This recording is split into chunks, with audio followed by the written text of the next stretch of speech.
아놀드예요. 오늘은 동물원을 걸어다니고 있네요. 저런 동물의 왕처럼 행동하는 건 그만하세요.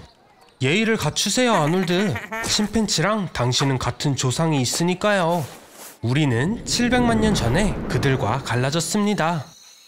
숨이 탁 트인 평야에서 생활하는 생활은 동시에 우리가 두발 보행과 직립 자세를 개발하는 데 도움이 되었죠. 그리고 도구 사용을 위해 우리의 손을 해방시켰습니다. 추가로 불 길들이기와 같은 유용한 활동도 생겼고요. 음식을 요리하는 건 소화를 더 잘하고 더 빠르게 하는 데 도움이 되었고, 다른 것들과 함께 더 크고 나은 두뇌를 발달시키는 데 도움이 되었어요. 믿기 힘들겠지만 진화는 아직 끝난 게 아니에요. 예를 들면 먹기 전에 요리를 하기 시작하면서 턱 관절이 줄어들었고, 사랑니는 이미 인간의 20%에서 성장을 멈췄습니다. 또한 음식의 질 향상과 함께 호모 사피엔스의 평균 키가 10cm 증가했어요. 그것과 함께 체중도 늘었고요. 하지만 현대인이 중요하게 생각하는 건 자신의 몸이 아닌 테크놀로지예요. 앉아있는 동안 이동을 할 수 있고, 날아다니고, 편안한 의자에서 일어나지 않고도 시원한 맥주를 마실 수 있죠. 다음은 뭘까요? 우와, 보세요. 과학자들이 미래를 예측할 수 있는 슈퍼컴퓨터를 만들었어요. 그리고 전할 메시지가 있나 본데요. 같이 들어봐요. 지난 100년 동안 지구의 인구는 4배가 되었습니다. 동시에 인류는 모든 동물군의 80%를 파괴했어요. 그리고 환경오염은 이미 돌이킬 수 없는 기후변화로 이어졌죠.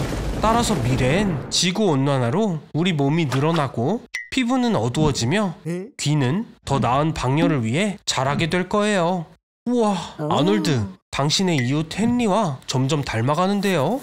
하지만 사실 지난 15만 년 동안 호모 사피엔스의 뇌가 200g이나 줄었고 계속 줄고 있어요. 안락한 생활은 비활동성과 저하로 이어지니까요. 호모 사피엔스는 영원히 지능을 잃을 수도 있어요. 지금까지 지구에서 가장 커던 사람은 로버트 펄신 와들러였어요. 로버트의 키는 2.72m였고 22년밖에 살지 못했죠. 로버트는 거인증이라는 병을 가지고 있었죠. 이 병에 걸리면 뇌에서 과다한 성장 호르몬이 분비됩니다. 그리하여 인간이 진화하는 과정에서 표준 키와 몸무게가 확립되었고, 그 표준에서 크게 벗어나는 경우는 질병으로 여겨지게 된 거죠. 보통 사람들처럼 5리터의 피가 아닌 15리터의 피를 순환시켜야 하는 심장에 무리가 많이 가겠죠. 우리의 심장은 그렇게 격렬한 역학을 견딜 수 없거든요. 그럼 지구에 살고 있는 고래 같은 거대한 생물들은 어떻게 사냐고요? 자, 그것도 쉽게 설명될 수 있죠. 물의 밀도는 공기의 밀도보다 높고 사람 몸의 밀도와 비슷한 수준이에요. 바로 그래서 우리의 몸은 소금물에 떠일 수 있는 거죠. 즉, 서식지 자체가 거기에 사는 생물의 무게를 지탱해준다는 거예요. 예를 들어 5천만 년 전 고래의 조상은 말굽이 달린 개같이 생겼답니다. 고질라와 킹콩이 지구에서 살 수 없는 이유는 우리의 친구 중력 덕분이죠. 하지만 고릴라와 킹콩이 이론적으로 존재할 수 있도록 중력을 꺼볼까요? 지구에 고정되지 않은 것들은 모두 우주로 날아갈 거예요. 사람들도 포함되겠죠. 중력이 없다면 금세 알 수 없는 먼 곳으로 날아갈 거예요. 이럴 수가, 진짜 공룡이에요. 오, 아놀드, 놀랐잖아요. 고대 박물관으로 온 건가요? 정말 멋지네요. 나루토의 오로치마루도 왔어요. 무슨 부활의 주술을 쓴다고 했던 것 같은데, 죽은 것을 다시 살린다고 들었어요. 뭐지? 설마 공룡에게 사용하는 건가요? 달려요, 빨리! 공룡은 정말 위험해요. 초식동물도, 육식동물도, 아니면 이런 공격적인 종류까지요. 화가 많이 나 있네요. 6,600만 년 동안 아무것도 먹지 않았다면 누구든 그렇겠죠. 그리고 공룡들이 진화 과정이 지난 사람들을 보고 더 화가 난 것 같아요. 공룡은 1억 6천만 년 동안 지구를 통치했어요. 하지만 운석의 추락이 과정을 변화시켰고, 포유류들이 나오기 시작했죠. 이제 강한 자들만 살아남을 거예요. 하지만 이건 또 무슨 일인가요? 잠깐! 알겠어요. 지난 6,600만 년 동안 지구의 기후는 추워졌고 대기 중 이산화탄소의 양도 변했죠. 공룡은 더 이상 살지 못하나 봐요. 또 다시 죽게 되었네요. 주라기 공원을 만들 수 있어요. 음식도 먹이고 기후도 조절하는 거예요. 세상에서 가장 수익 높은 관광지가 될 것 같네요. 그리고 공룡알과 분뇨의 글로벌 공급업체도 될 수 있어요. 어떤가요? 하지만 생각해보면 평범한 공룡은 하루에 1톤의 풀이나 100kg 이상의 고기를 먹을 텐데 아마도 공룡은 공원에 있는 모든 걸 잡아먹고 서로 먹기 시작하겠네요. 그들이 다시 죽을 때까지요. 어떤 방법으로도 공룡은 우리 시대에 살 수 없을 것 같아요. 정말 그들을 구하고 싶나요, 아놀드? 유일한 방법은 과거로 돌려보내는 거예요. 그들의 세상으로요. 작별 인사를 하세요. 그래도 이제 행복할 거예요. 아니었나요? 그래서 아놀드, 당신은 평행 우주로 오게 된 거예요. 여기에 전염병은 없어요. 우주 기술은 엄청나게 빨리 발전했고 그건 외계인 공격을 유발했습니다. 저희 2023년이 최악인 줄 알았는데 말이에요. 미안해요. 당신을 구할 수 있는 건 없어요. 인공지능이 있었군요. 은밀하게 세계를 장악하기로 했나봐요. 서둘러요, 아놀드. 포탈건을 잡아요. 집으로 데려다 줄 거예요. 아니, 잠시만요. 그건 당신의 우주가 아닌데? 가장 흥미로운 순간에 이렇게... 상상했던 거랑은 많이 다르네요. 화산 폭발로 인해 하늘은 짙은 구름으로 가득 차고 인류는 태양이 없이 살고 있어요. 흥미롭네요. 이렇게 얼마나 살 수 있을까요? 10억 명의 사람들이 비타민 D 결핍으로 고통받고 있습니다. 태양이 사라지면 7일 후 인구의 절반이 급성 우울증에 시달리고 암에 걸릴 위험이 75% 증가합니다. 뇌졸중은 32% 증가하고 당뇨병에 걸릴 확률은 2배로 높아집니다. 따라서 통조림 식품이 아닌 비타민을 비축하는 게 좋아요. 태양이 없으면 밖에 살 이유가 없기에 모든 사람이 지하로 이동하여 새로운 삶에 적응합니다. 역량은 과학과 기술의 손에 달려있어요. 과학자들은 다양한 농산물을 재배할 수 있는 버섯과 수경 재배 농장을 만듭니다. 그리고 3D 프린터로 좋아하는 음식을 빠르게 만들 수 있어요. 햇빛이 없으면 뇌는 낮과 밤을 구분하지 못하고 호르몬이 혼란스러워지며 비만이 급격히 증가합니다. 식욕을 담당하는 렙틴 호르몬이 80% 감소하면 1일 음식 섭취량이 거의 절반인 44% 증가하여 체중이 증가하게 됩니다. 어라? 거기 들어가도 되는 건가요? 슈퍼히어로에 관한 영화 같아요. 긴 복도랑 비밀 실험실 같은데? 그리고 밝혀졌네요. 이 모든 건 세계적인 실험이었어요. 대체 누가 이런 일을 꾸민 건가요? 어서요. 아놀드, 이 이상한 악당을 물리치면 지구를 구할 수 있어요. 비타민 D는 건강한 뼈에 필수적인 칼슘의 동화를 도와요. 비타민 D가 부족하면 뼈가 약해지고 부러지기 쉬워지죠. 걸을 때 발이 고무처럼 느껴질 거예요. 그리고 완전한 어둠 속에서는 치명적인 골절이 발생할 확률이 2배가 됩니다. 당신은 진정한 영웅이에요. 모든 인류를 정상적인 삶으로 돌려놓았습니다. 놀이공원에 온 건가요? 브리또가 너무 매웠나 보네요. 빨리요, 마실 거 찾아봐요. 잠깐 아놀드, 마법샵에 뭐가 있을 줄 알고요. 일단 음식 문제는 해결했으니 가서 놀아봐요.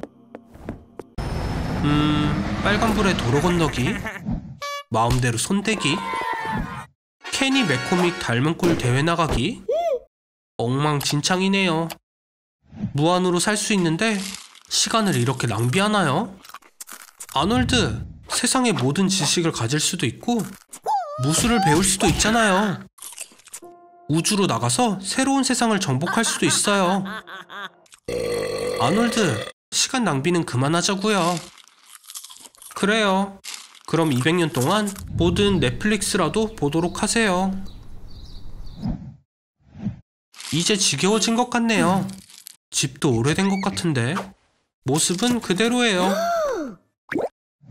불멸의 단점은 사랑하는 모든 것이 떠나간다는 거예요.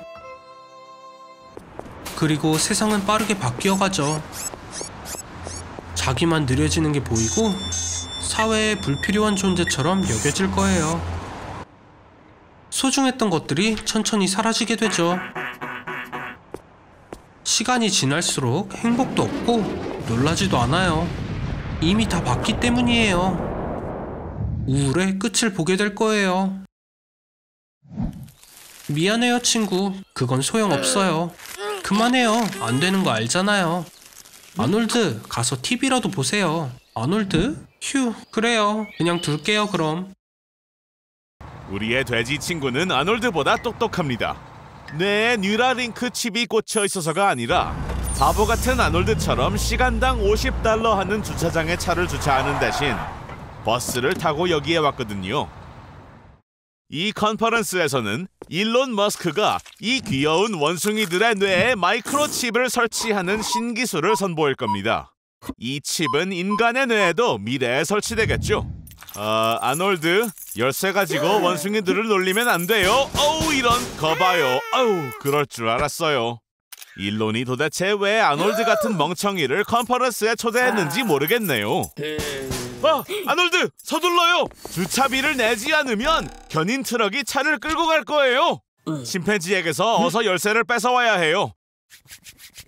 이 정도 주차비라면 이번 달 말까지 구멍가게에서 파는 라면을 먹어야 되겠네요. 자, 어서 원숭이 옷을 입는 게 좋을 거예요. 내 말 들어봐요. 냄새가 지독하긴 하지만 딱 5분만 버티면 돼요. 자, 한 번 더 아놀드, 할 수 있어요. 화이팅! 아니, 아놀드를 어디로 데려가는 거예요? 아놀드는 내 전형 실험 대상이라고요.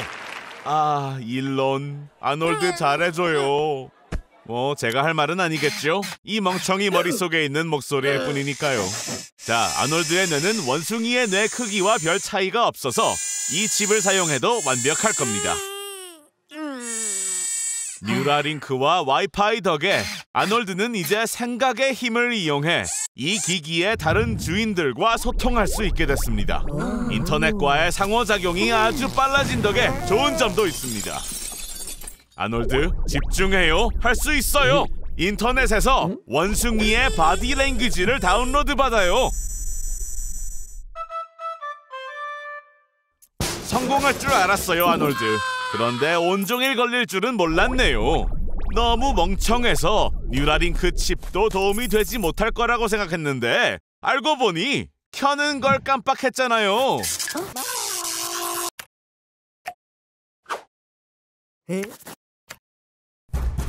일론 머스크가 사람에게서 텔레파시 능력을 확인하려나 봐요.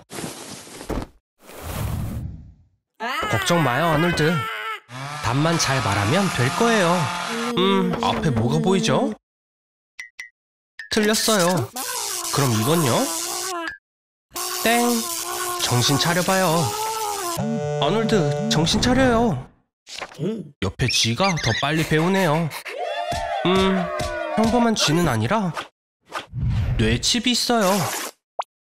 과학자들은 2013년에 멀리서 신경 자극을 전달할 가능성을 증명했습니다.